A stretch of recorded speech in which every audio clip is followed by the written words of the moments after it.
This video is only for information purpose. Investment से पहले financial adviser से ज़रूर एडवाइस लेनी चाहिए और फाइनेंस की दुनिया में बने रहने के लिए सब्सक्राइब जरूर कर लीजिए। तो आज की इस वीडियो के माध्यम से हम लोग जानने वाले हैं आखिर किस प्रकार पोस्ट ऑफिस के जरिए भी आप लोग म्यूचुअल फंड में निवेश कर सकते हो। तो विस्तार से समझेंगे क्या है ये नई स्कीम। तो इसके बारे में सबसे पहले इंट्रोडक्शन के साथ हम यहाँ पर शुरुआत करेंगे। तो आपको बता दूँ, भारत में वित्तीय समावेश को बढ़ावा देने की दिशा में एक ये ऐतिहासिक कदम होने वाला है और डाक विभाग यानी कि डीओपी और भारतीय म्यूचुअल फंड संघ यानी कि एएमएफआई के बीच एक महत्वपूर्ण समझौता हो चुका है और इसका जो उद्देश्य है देश के हर कोने तक म्यूचुअल फंड निवेश की सुविधा पहुंचाना है।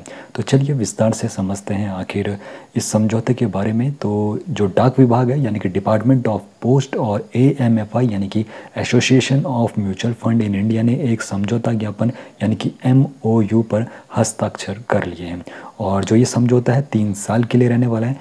22 अगस्त 2025 से लेके 21 अगस्त 2028 तक का ये टेन्यूर रहने वाला है, यानी कि जो समझौते की अवधि रहेगी इतनी रहने वाली है। बाकी इसका जो लक्ष्य है भारत में निवेशकों की जो संख्या है उसको दोगुना करना है।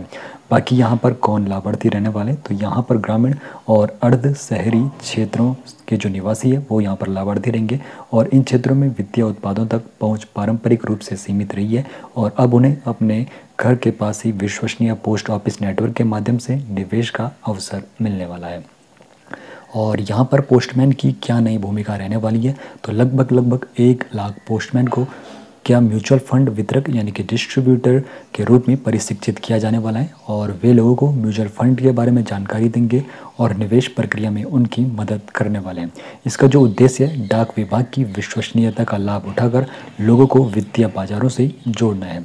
और यहाँ पर जो सेवाएं होंगी तो पोस्ट ऑफिस म्यूचुअल फंड योजनाओं की बिक्री करेगा और निवेशक पोस्ट ऑफिस के माध्यम से अपनी केवाईसी यानी कि नो योर कस्टमर प्रक्रिया भी पूरी कर लेंगे और निवेश से संबंधित दस्तावेज भी पोस्ट ऑफिस में जमा किए जा सकेंगे। बाकी यहाँ पर वित्तीय समावेश का जो यहाँ पर एक कदम है तो यह पहल देश के 1.6 लाख से अधिक पोस्ट ऑफिस के विशाल नेटवर्क का उपयोग करेगी और उन लाखों लोगों तक पहुंचना जो अभी तक औपचारिक वित्तीय प्रणाली से बाहर थे और इससे छोटे शहरों और गांवों में वित्तीय साक्षरता यानी कि फाइनेंशियल लिटरेसी बढ़ने वाली है। साथ ही साथ यहाँ पर जो पायलट प्रोजेक्ट है तो यह कार्यक्रम शुरुआत में चुनिंदा राज्यों में लागू किया जाएगा जिनमें मुख्य राज्य है बिहार, आंध्र प्रदेश, ओडिशा और मेघालय। तो इन राज्यों के प्रत्येक जिले में वर्ष के अंत तक कम से कम 10 वितरक यानी कि डिस्ट्रीब्यूटर उपलब्ध कराना होगा।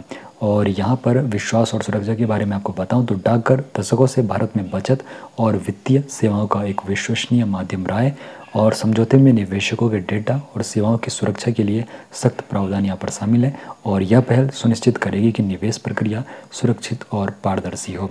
बाकी भविष्य की योजनाओं के बारे में आपको बताऊं तो इस समझौते को भविष्य में बढ़ाया जा सकता है।